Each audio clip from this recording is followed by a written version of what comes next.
कई लोग एकादशी व्रत करते हैं ना, तो दसवीं को इतना खा लेते हैं कि एकादशी को ज्यादा भारी ना पड़े उनको, इतना खा लेते हैं। और कई लोग घर वाले भी, अरे खा लो और खा लो, कल तो एकादशी है, 2-3 रोटी ज्यादा खा लो। नहीं, और ये केवल एकादशी व्रत की बात नहीं है, ये दुनिया में कोई भी व्रत आप करते हो, उस व्रत के प्रति अगर आपके मन में ये भावना है। करवा चौथ जो होता है, माताएं जो करती हैं पति के लिए, अहोई अष्टमी माताएं करती हैं बच्चों के लिए, ये व्रत भी अगर इनमें भी उत्साह नहीं है तो भी उसका कोई लाभ मिलने वाला नहीं है, उसका कोई लाभ पूर्ण होता नहीं है। सबसे बड़ी बात है, चाहे दुनिया की कोई भी आध्यात्मिक क्रिया करो, चाहे सांसारिक क्रिया करो, उसमें जब तक उत्साह नहीं होगा, एक्साइटमेंट नहीं होगी आपके अंदर, वो क्रिया अब उसमें अब व्यर्थ। अब बच्चा स्कूल जाता है पढ़ने के लिए, पर कैसे जाता है? रो रहा है सुबह से ही, नहाना नहीं है, मुझे जाना नहीं, पेट में दर्द हो रहा है, मैं नहीं जा रहा। वो बालक अगर रोज रोते रोते जाता है तो फिर उसका रिजल्ट खराब आना स्वाभाविक है। लेकिन माता पिता के उठने से पहले बालक उठ गया, अपने आप नहा लिया, अपना बैग लगा लिया, तैयार हो गया, वो बालक निश्चित है कि अच्छा ही है, क्योंकि वो एक्साइटेड होके जाता है। तो संसार की कोई भी क्रिया हो, आप उसमें कितनी व्यवस्था करते हैं, कितना व्यवस्थित होके करते हैं, वो बहुत जरूरी नहीं है, आप एक्साइटेड कितने हो उस चीज को करने में। तो एकादशी ये कहीं अपराध ना बन जाए, इसलिए जब तक एक्साइटमेंट ना आवे करने का, तब तक मत कीजिएगा।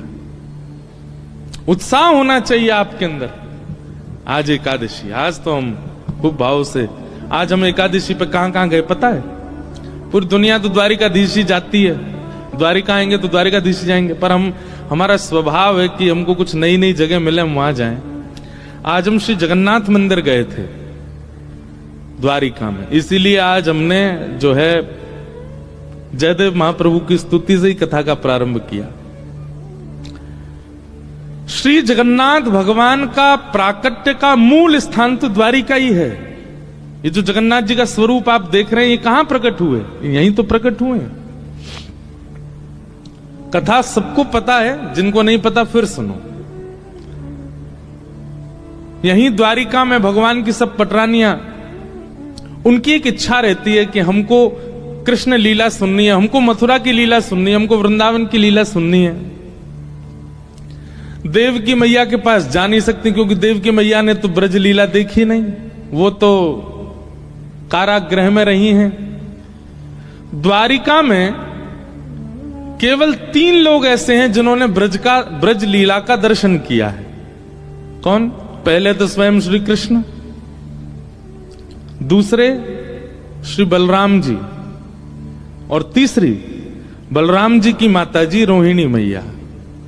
इन तीनों ने ही केवल ब्रज का दर्शन किया, ब्रज लीला का। बाकी यदुवंशियों में किसी ने दर्शन नहीं किया।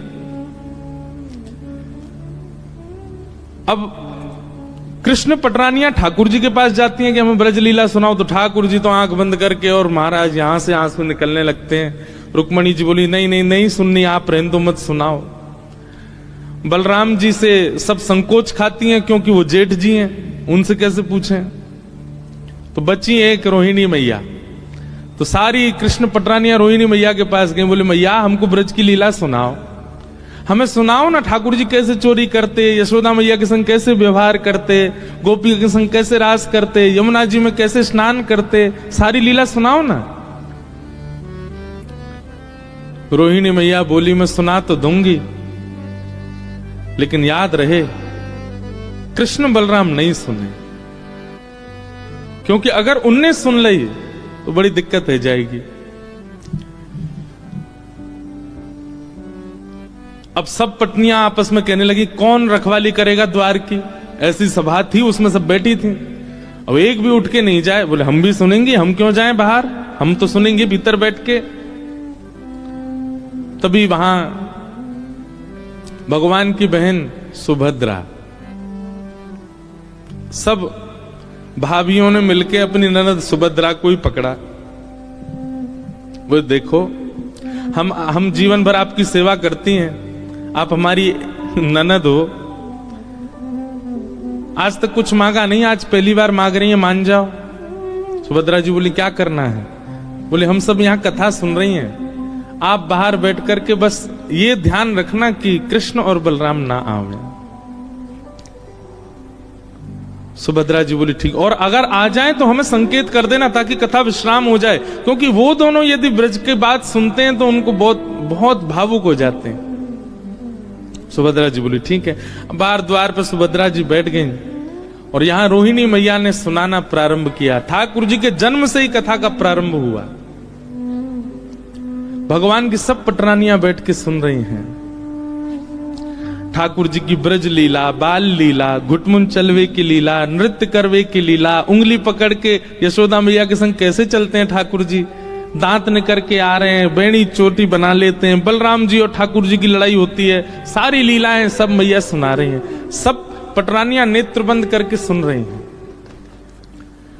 लेकिन सुनाते सुनाते जैसे ही ब्रज से मथुरा गमन की लीला प्रारंभ हुई, रोहिणी मैया के नेत्र सजल हो गए, सब पटरानियों के नेत्र सजल, और केवल सजल नहीं हुए, ऐसी स्थिति हो गई कि नेत्रों के साथ साथ, अश्रुबिंद के साथ साथ तन का अंग भी पिघलने लगा। प्रेम की अवस्था, प्रेम की 10 अवस्थाएं होती हैं। स्टेज कितनी है? 10। मैं और आप सब और यहां बैठे जितने भी लोग हैं, हम लोग प्रेम की पहली अवस्था का भी अनुभव नहीं कर सकते। अगर इन प्रेम की 10 अवस्थाओं का अनुभव करना है तो श्री नारद भक्ति सूत्र ग्रंथ है, वहां पर उन्होंने इसका वर्णन किया। आज के युवा तो सुनेंगे तो हंसेंगे, और ये प्रेम है। प्रेम की वो अवस्थाएं हम आप जो करते हैं ना संसार में, वो प्रेम है ही नहीं है, वो स्वार्थ है। उसको प्यार कह सकते हैं, उसको स्वार्थ कह सकते हैं, प्रेम नहीं है। प्रेम का कोई पर्यायवाची नहीं, प्रेम का कोई और शब्द नहीं, प्रेम प्रेम है बस। प्रेम की 10 अवस्थाएं होती हैं।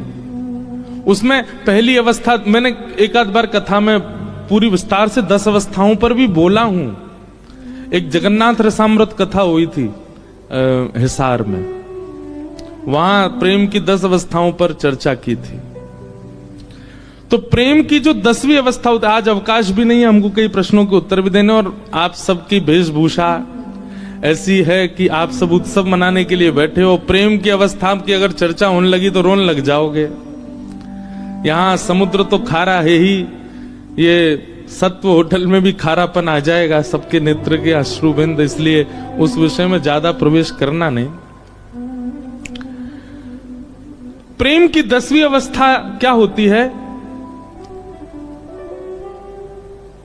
कि व्यक्ति का विरह इतना हो जाता है अपने प्रेमी के लिए कि वो रोते रोते रोते रोते रोते रुदन करते करते अश्रु तो सूख जाते हैं, फिर प्रत्येक रों रुदन करता है, और प्रत्येक रों के रुदन में एक एक अंग बहने लग जाता, पिघलने लगता मोम की तरह। उस अवस्था में सब पहुंच गए। इतने में ही बाहर बैठी सुभद्रा, उनके नेत्रों से भी अश्रुधार गिर रही हैं और वो भी रुदन कर रही हैं। इतने भाव विह्वल हो गए सब कि तभी वहां कृष्ण बलराम का आगमन हुआ और किसी को पता ही नहीं चला। बाहर सुभद्रा भी नेत्र बंद करके बैठी, वो भी नहीं पहचान पाई कि ठाकुर जी आ गए। उनको रोकना था, भीतर बता देना था कि ठाकुर जी आ गए, कथा विश्राम करो, पर इतनी भाव में चली गई कि बता ही नहीं पाई। तभी ठाकुर जी ने देखा ये सुभद्रा क्यों रो रही है, और ये भीतर से ऐसे जल का प्रवाह क्यों आ रहा है। ठाकुर जी ने जैसे कान लगा करके सुना तो श्री रोहिणी मैया ब्रज लीला सुना रही हैं और सब गोपियां रो रही हैं, सब भगवान की पटरनियां रुदन कर रही हैं। ठाकुर जी ने मन में विचार किया, भीतर गया तो कथा में विक्षेप होगा, यहीं बैठ जाओ। और सुभद्रा जी के एक तरफ श्री द्वारिकाधीश और दूसरी तरफ श्री बलभद्र जी बैठ गए। आप जगन्नाथ जी में देखेंगे कि सुभद्रा जी की भुजाएं ऐसे नहीं हैं, जब जगन्नाथ जी का दर्शन करोगे तो ये जो दो भुजाएं सुभद्रा जी के बगल में हैं, ये ठाकुर जी की ही हैं। एक ठाकुर जी की, एक बलराम जी की। सुभद्रा जी की भुजाओं का ऐसे दर्शन नहीं है। क्यों? क्योंकि ब्रज लीला में सुभद्रा भी तो नहीं है। जब ब्रज का भाव सुनते सुनते सुनते सुनते ठाकुर जी इतने व्याकुल हो गए कि ठाकुर जी की दोनों भुजाएं खड़ी हो गईं, और मानो भगवान भुजा पसार करके कह रहे हो, अरे भैया कोई ब्रजते मेरे ब्रजवासीन को लियाओ, मेरो मधुमंगल श्रीदामा तन सुखा मन सुखा धन सुखा, मेरे नंद बाबा, मेरी यशोदा मैया, कोई उनको लेकर के आओ, मेरे हृदय से लगाए दो, मुझको ब्रजवासीन की बहुत याद आ रही है। ऐसा कहते कहते ठाकुर जी की भुजा खड़ी हो गई और यहां बलभद्र जी की भुजा भी पसर गई, और तभी प्रेम की 10वीं अवस्था आई और श्री ठाकुर जी के नेत्र पिघलने लगे, नासिका पिघलने लगी, कान पिघल गए, हाथ पिघल गए, पैर पिघल गए, सर्वांगीण अंग पिघलने लगा ब्रजवासियों के प्रेम में, याद में। ये दृश्य देख करके देवलोक में हाहाकार मच गया, ये क्या हो रहा है। तभी सब देवताओं ने नारद जी को भेजा, जाइए जाकर के, कैसे भी ठाकुर जी पूरे सर्वांगीण पिघल जाएंगे, नदी बन जाएंगे, आप जाकर के कुछ कीजिए। बंधुओं एक बात कहें, परब्रह्म परमात्मा वो किसी बंधन में नहीं है, वो सबसे मुक्त हैं, बल्कि उनकी शरण में आने वाले अपने बंधनों से मुक्त हो जाते हैं। पर वो परमात्मा भी प्रेम के बंधन में तो बंधता है।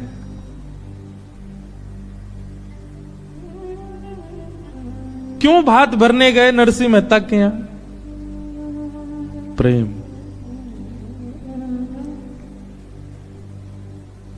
क्यों कर्माबाई की झूठी, बिना नभी धुबी, अपवित्र, अब ये कहना तो बड़ा गलत है, पर एक प्रकार से हमारी दृष्टि से देखा जाए, जैसे हम प्रसाद बनाते हैं उस अनुसार तो कर्मा की खिचड़ी पाने योग्य नहीं थी ठाकुर जी के।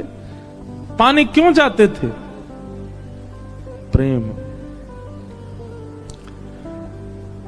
जो जगत नियंता, जगदाधार,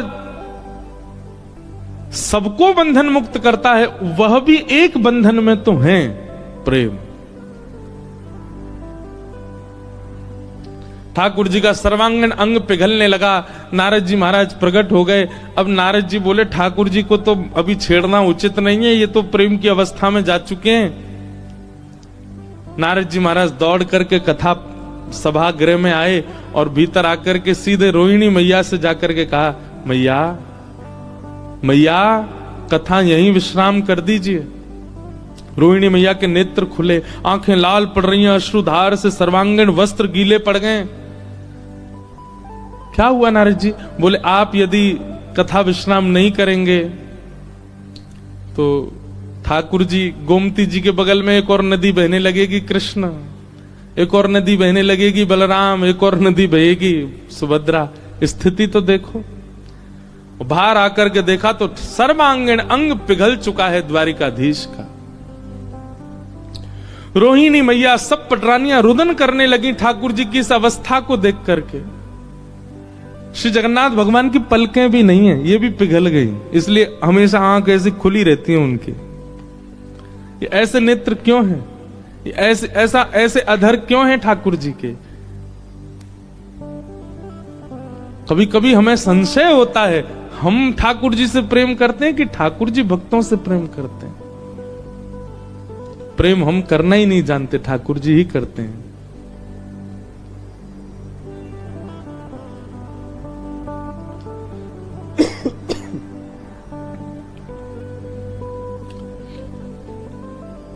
सब लोग चरणों में वंदन करने लगे। रोहिणी मैया क्षमा मांगने लगी, अरे मेरे लाला जी, मैंने कहा कर दियो, अरे मेरो ऐसी भावना नहीं मेरे अंदर कि मेरो लाला ऐसा है जाएगो। अंक में भरने लगी ठाकुर जी को, बलभद्र जी को, सुभद्रा जी को। जैसे तैसे ठाकुर जी जब ठीक हुए, नारद जी महाराज कहने लगे, भगवान ये कैसा स्वरूप बन गया आपका? ठाकुर जी बोले, वो चिंता मत करो, कुछ दिन की लीला अभी द्वारिका की बची है, हम पुनः वैसे ही हो जाएंगे, परंतु इस स्वरूप को आप ध्यान से देखिए। यही स्वरूप कलिकाल में लोगों को बताने के लिए व्यवस्थित किया जाएगा, ताकि लोगों को ये बता सके कि मैं ब्रजवासियों से कितना प्रेम करता हूं, मेरे भक्त परायण, मेरे परायण जो होते हैं उनके प्रति मेरा प्रेम कैसा है। उसके लिए नारद जी स्वरूप को संभालिएगा। एक राजा होंगे इंद्रद्युम्न नाम के, और वे मेरे स्वरूप की प्राप्ति के लिए खूब यत्न करेंगे, तब वे मेरा एक स्वरूप बनवाएंगे, और तब उस मूर्तिकार से यही स्वरूप प्रकट होगा, और यही जगन्नाथ कहकर के पूरे विश्व में प्रसिद्ध कहलाएगा। बोलो जगन्नाथ महाप्रभु की जय। ब्रजवासी वल्लभ सदा मेरे जीवन प्राण, इनको नाही बिसारी हूं मोहे नंद बाबा की। कितने प्रिय हैं ठाकुर जी को ब्रजवासी। ब्रजवासी का मतलब, अब आप लोगों में से कई भी सोच सकते हैं खुद ब्रजवासी ना, यही हमारे अपनी अपनी प्रशंसा कर रहे हैं। नहीं, ठाकुर जी से प्रेम करने वाला हर वैष्णव ब्रजवासी है, और उससे ठाकुर जी बहुत प्रीति करते हैं। तो वही स्वरूप द्वारिका में प्रकट हुआ, और उसी स्वरूप को श्री नारद जी महाराज ने श्री जगन्नाथ भेजा, और कलिकाल में इंद्रद्युम्न राजा के यहां भगवान श्री जगन्नाथ बनकर के प्रकट हुए। तो आज हम गए थे। अब संभवतः हमको कोई बताने वाले ऐसे विशेष तो थे नहीं, एक भैया हमको लेकर के गए द्वारिका के, पर वहां आप द्वारिका में एक चीज अनुभव करते हैं, जैसे ही आप जामनगर से द्वारिका के लिए आएंगे, उजड़ा उजड़ा सा दिखेगा चारों ओर, ना कोई खेती, ना कोई बाड़ी, ना कोई वृक्ष, ना कोई फल, ना कोई फूल, कुछ नहीं। दूर दूर तक आपको खाली मैदान, रेगिस्तान ऐसा दर्शन होगा। लेकिन ऐसे द्वारिका में आज पहली बार हमने एक अद्भुत स्थान, वो जहां जगन्नाथ जी विराज रहे हैं, उसका दर्शन किया। दूर है थोड़ा सा, यहां से नागेश्वर के मार्ग में है, और जिनमें बस हो वो खोज लेना उनको, एकांत में रहते, वहां भीड़ भी नहीं है ज्यादा। वहीं श्री जगन्नाथ मंदिर के सामने ही सरोवर है, और एकमात्र वो सरोवर है पूरे द्वारिका में जहां पर कमल खिलते हैं, वहां कमल विराज रहे हैं। तो हमारे मन में तो जैसे मैं उतरा गाड़ी से, तो मेरे मन में तो ऐसा आया कि सरोवर नहीं है, निश्चित ही सब भगवान की पटरानियां, ठाकुर जी, बलराम जी, सुभद्रा जी जब कृष्ण विरह सुन के रोए होंगे, उन्हीं के अश्रुबिंद हैं, इसीलिए कमल खिल रहे हैं। बाकी पूरी द्वारिका में कहीं कमल नहीं खिलते, उसमें इतने अद्भुत अद्भुत कमल खिले हुए। भीतर श्री जगन्नाथ जी विराज रहे हैं। जगन्नाथ जी का मंदिर, वहां कोई पुजारी जी थे, वो बता रहे ये मुगलों ने भी लूटा और अंग्रेजों ने भी लूटा। जहां जहां स्वर्ण लगा था, वहां वहां अब स्वर्ण जैसा पेंट कर दिया है, और मंदिर बहुत प्राचीन है। उसको वो कैसे पता चला? क्योंकि उसकी जो दीवार थी वो कम से कम इतनी मोटी मोटी, ज्यादा बड़ा विस्तृत मंदिर नहीं है, पर बहुत शांति है वहां। अद्भुत वट वृक्ष हैं, उनके नीचे बैठ जाओ, 2-2 घंटा बैठे रहो। सामने सरोवर है, उसमें कमल खिले हुए हैं, बहुत सुंदर दर्शन। तो श्री जगन्नाथ जी का मूल प्रादुर्भाव स्थान आज हम देख के आए द्वारिका में, वहां गए, दर्शन करके आए। आज हमने एकादशी पे सुबह से द्वारिकाधीश के दर्शन नहीं किए, जगन्नाथ जी के किए। इसीलिए आज कथा प्रारंभ होती ही हमने जयदेव महाप्रभु की स्तुति गाई, क्योंकि जगन्नाथ जी को बहुत प्रिय है। श्री नाभा जी कहते हैं, ता सुनवे राधा रमण अवश्य पधारे। ये जयदेव महाप्रभु की स्तुति जो गाता है, ऐसा कहते हैं प्रारंभ से अंत तक वो व्यक्ति जितनी देर गाता है, बस अनुभव करे, उस पूरे क्षण में, एक क्षण के लिए ठाकुर जी जरूर उसके सामने आते हैं। चाहे वायु के रूप में आए, चाहे किसी कण के रूप में आए, ठाकुर जी आते जरूर हैं। बस वो अनुभव करे। इसलिए आप कोई भजन गाओ, कीर्तन गाओ, कुछ भी करो, खूब आप मन इधर उधर रखो, पर जब आप जयदेव महाप्रभु का गीत गोविंद गाओ तो बहुत अनुभव करते हुए बैठिए। कान, आंख, नाक, जीव, त्वचा सबको अनुभव युक्त करके बैठिए। निश्चित ही कोई अनुभव ठाकुर जी का आपको होगा। ये जयदेव महाप्रभु की स्तुति का प्रभाव है। ठाकुर जी निश्चित आते हैं। तो ऐसे जगन्नाथ जी के दर्शन हुए। फिर उसके बाद एक गौशाला गए, वहां गायों के दर्शन हुए। द्वारिकाधीश की गैयाओं के दर्शन करके अब आप सबके दर्शन कर रहे हैं। जगन्नाथ जी के दर्शन, गौ दर्शन, अब भक्त दर्शन, अब शाम को करेंगे द्वारिकाधीश के दर्शन। तो ऐसा आज का दिन व्यतीत हुआ। खूब सुंदर आज